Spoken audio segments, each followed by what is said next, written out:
But now we're going to get some insights on the news that's shaping markets. For that, we're going to welcome in our next guest. Joining us is Jeffrey Small, partner at the Retirement Income Source. Jeffrey, thank you for being with us right now. I'd love to just start sort of piggybacking off of this Nvidia discussion I was just having with Kevin and this AI boom.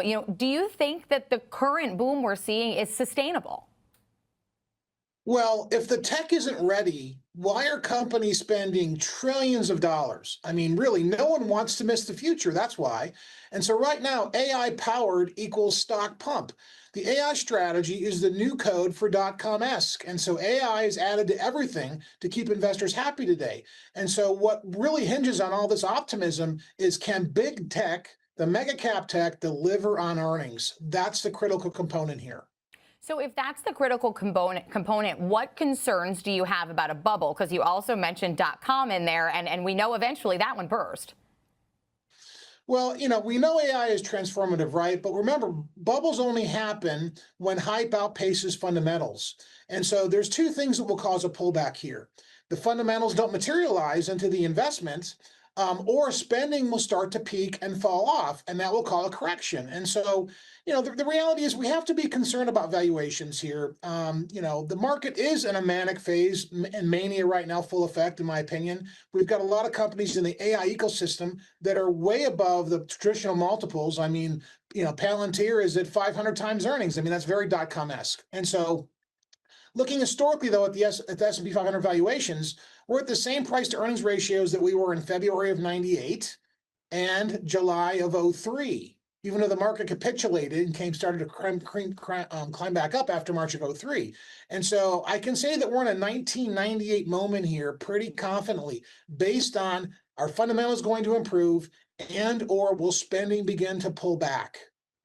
All right, and I want to talk about something that you mentioned because I think it's really interesting. It's a name we talk about a lot, but in part because it's not a publicly traded company. You say that the market right now is tied to the success of one company. Will you tell us what company it is and why you think that?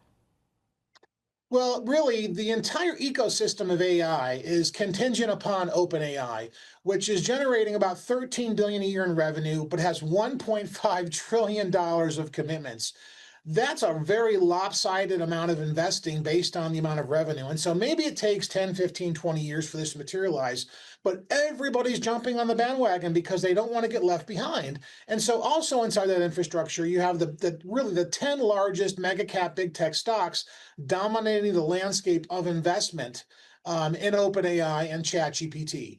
And so that is a bet that they're willing to make that's going to deliver on fundamentals. But at some point, even that reinvestment will start to curtail as investors will say, hey, where are the returns? And by the way, Wall Street will say the same thing. Where are the fundamentals being impacted here? And is there going to be significant improvement? And so, I prefer to buy companies today that are accessing the AI side of the equation, but already have really good fundamentals. And I think that's going to be critical for investors to avoid this bubble if it does burst at some point.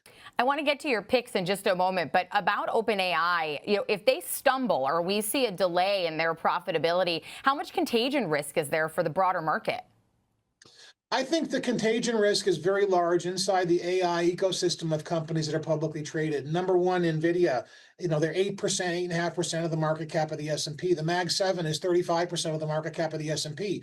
We are significantly overconcentrated. And if the house of cards starts to fall in that category, it will affect the broader market. But the broader market is technically more overvalued than the Mag 7 stocks today.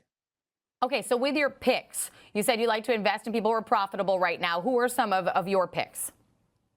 Well, out of the Mag 7, I really like Meta a lot because of their fundamentals, and I really like Google a lot because of their fundamentals. They are considered hyperscalers. They're investing, hundreds of billions of dollars in AI, and they should because they don't want to get left behind. I also love Nvidia. Nvidia's a great pick at this stage. They're going to keep growing as the demand keeps growing for AI and the reinvestment. They're going to be here. These companies, to me, are undervalued compared to where they really should be based on their growth rates.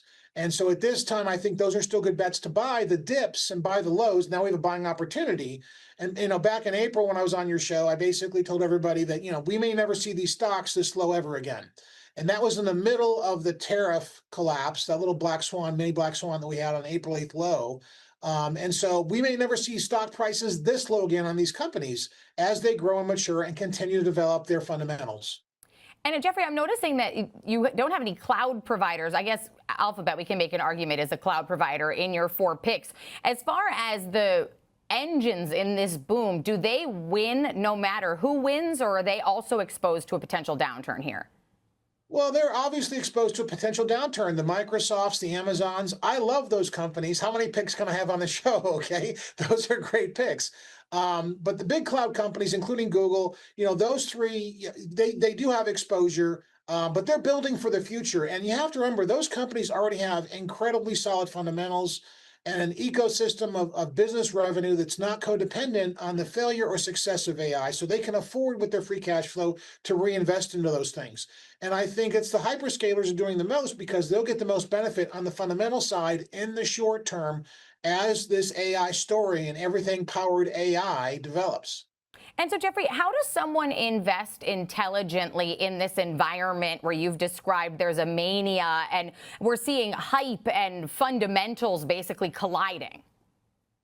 Well, I really kind of just described it. For the last 2 years in all my media appearances, I've been screaming about Google and Alphabet and, Microsoft and Nvidia, and people just didn't get it. The rest of the Wall Streeters and prognosticators on the networks are basically saying, oh, for January of 2025, the Mag 7 they're not going to do what they should be doing this year. But look what just happened in the most recent quarter, 26% year earnings growth year over year versus the broader market, 6% earnings growth. And so we expect that trend to continue. So the answer to your question is investors need to buy companies that have double-digit revenue growth. And those will become value stocks if AI becomes a bust. Jeffrey, we appreciate you taking the time to talk AI with us this morning. That's Jeffrey Small, the managing partner at the Retirement Income Source.